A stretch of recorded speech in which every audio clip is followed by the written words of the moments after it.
A lot of project managers are optimizing on the wrong thing. They're so focused on the plan, on the schedule, on the budget, and they lose sight of the most important thing, the people. Think about the last time that you were in a relationship that went quiet. No fight per se, but there's a whole lot of silence, right? And little by little, you start feeling that silence with assumptions. Well, that's how your relationship will quickly start to fall apart, right? Well, on a project, that gap is called stakeholder management because good communication isn't something that's going to happen by chance. That is something that you have to plan.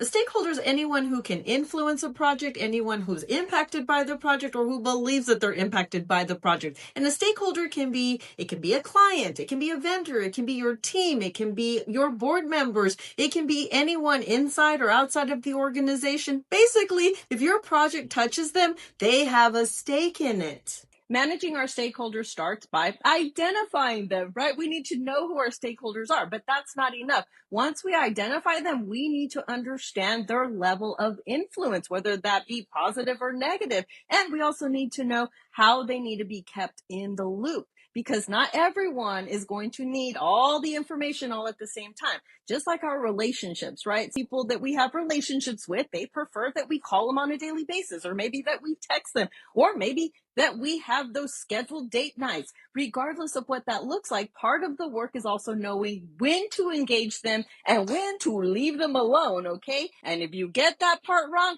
your stakeholders, they're gonna feel it. For example, you might have a sponsor who feels ignored or a client who feels like they were blindsided, or maybe you've got team members who feel like they've been left in the dark. Those right there, those are all red flags that can quickly sink a good project. So who's responsible for stakeholder management? Can you guess? The project manager. Yes, the project manager sets the tone, but everybody plays a role.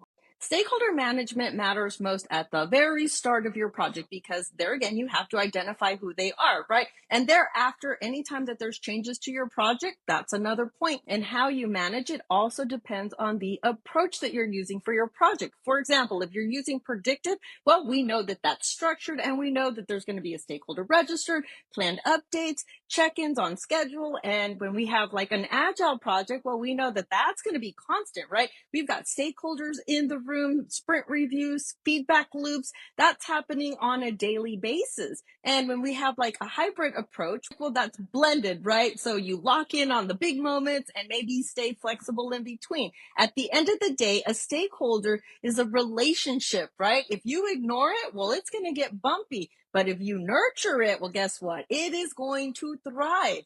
All right, now I want to hear from you. Drop a comment below and let me know what's confusing you the most about stakeholder management. And hey, if you're looking for community, click the link in my bio and join Project Elevate Society. I'd love to see you inside. Thanks.